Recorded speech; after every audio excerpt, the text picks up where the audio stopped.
So you want to buy carnivorous plants and get into the carnivorous plant hobby, but you don't think you can afford it. You see all these plants, you see what people are paying for them, and you think it's just not in my budget, it's not in my range. I'm going to show you how I've been able to amass the collection you've seen in my other videos on a $50 or less budget per month.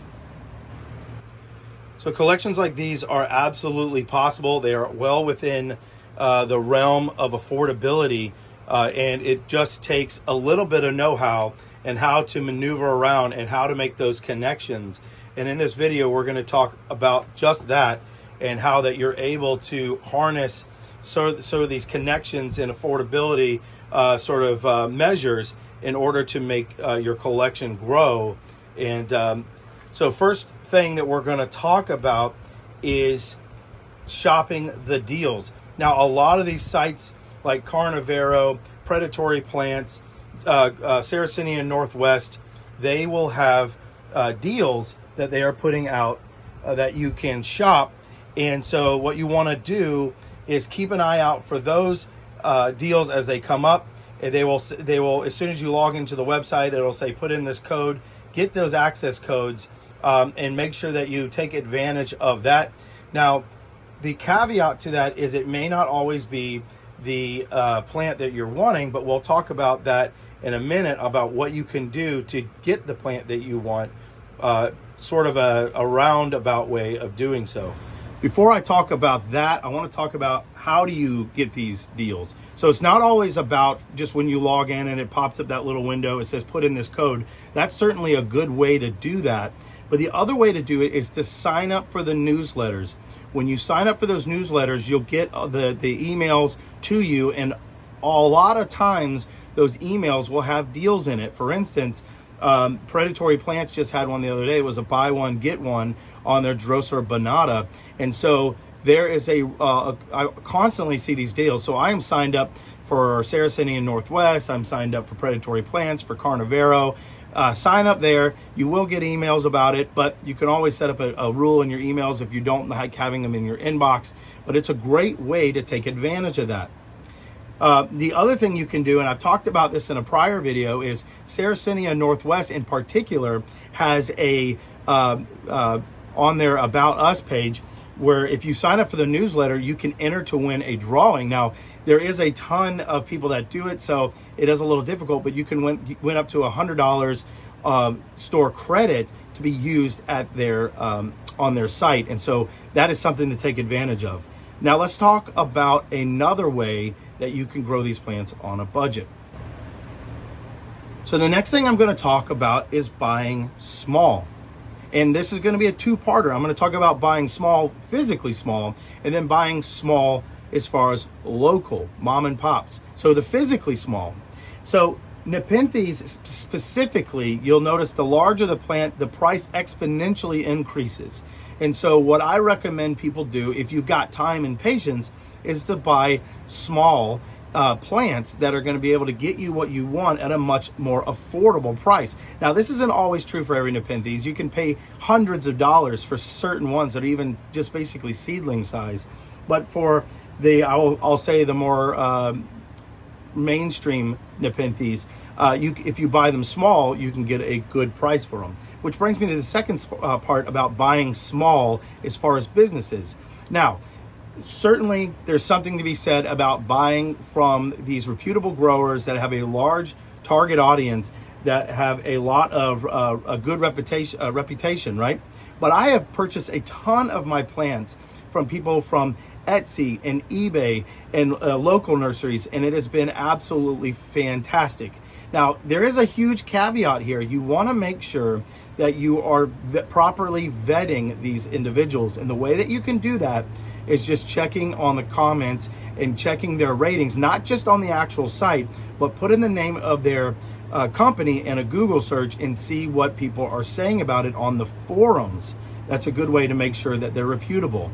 Now, the other benefit to that is you develop relationships and you develop an ecosystem with these local nurseries and these mom and pop stores. And so that is really beneficial, not only from just a morale perspective, but from the ability to crowdsource and to ask questions about how your plants are growing. What does this mean? To get advice from people who have been doing it for a long time is a great way to do that. And you get that sort of connectivity with a smaller plant store more so than you do a large one. Now I know like Sayre City Northwest has Ask the Growers and things of that nature, but you will get a quicker, much more prompt response.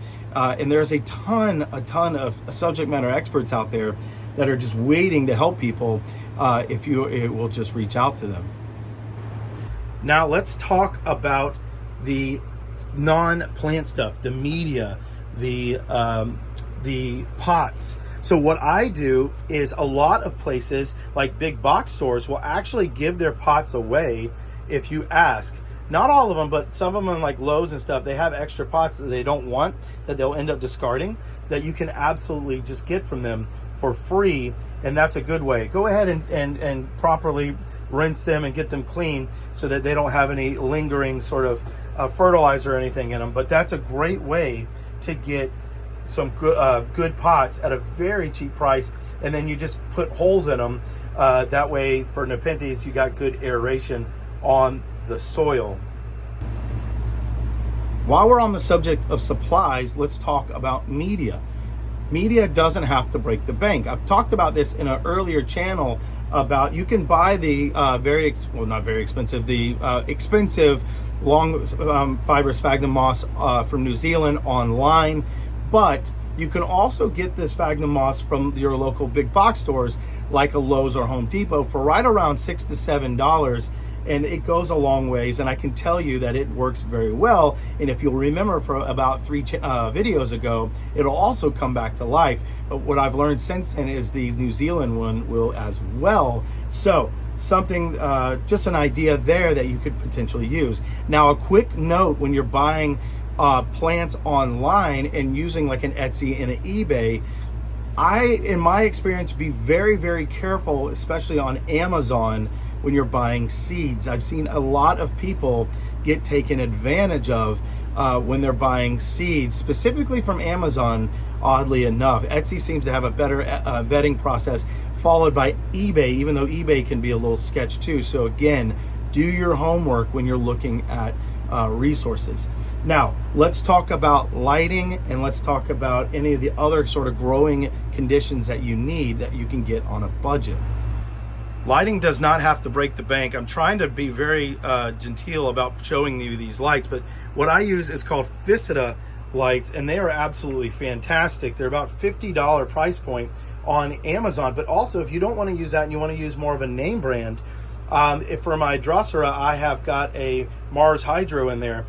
Shop those sales too. They will oftentimes have sales. I was able to get that light for about 30 to 40% off. I can't remember the exact percentage, because I waited for it to be on sale. Now, what you can do if you don't have the luxury of waiting is get one of these Ficida lights that have a really good PPF rating on them, that have done absolutely amazing for me for a lower price point, $50 like I said, and then you can just, once you get the money saved up, then buy a much more name brand light like a Mars Hydro or a Spider Farmer or something like that. Hopefully this video has been insightful for you, and it has shown you ways that you can collect these amazing plants at an affordable price. And here's the cool part. For the most part, Nepenthes are going to be the most expensive, not always, but for the most part, the most expensive carnivorous plant that you're going to grow. So if you're growing something like a Drosera or a Pinguicula or even a Venus flytrap, you're going to be able to grow your collection larger, faster, because you'll be able to buy more plants at a lower price point. Now, that does not always ring true, depending on what type of Drosera, Pinguicula, or Venus flytrap, or Heliumphoria that you're, or Biblis, or whatever you're buying. But for the vast majority, that will work.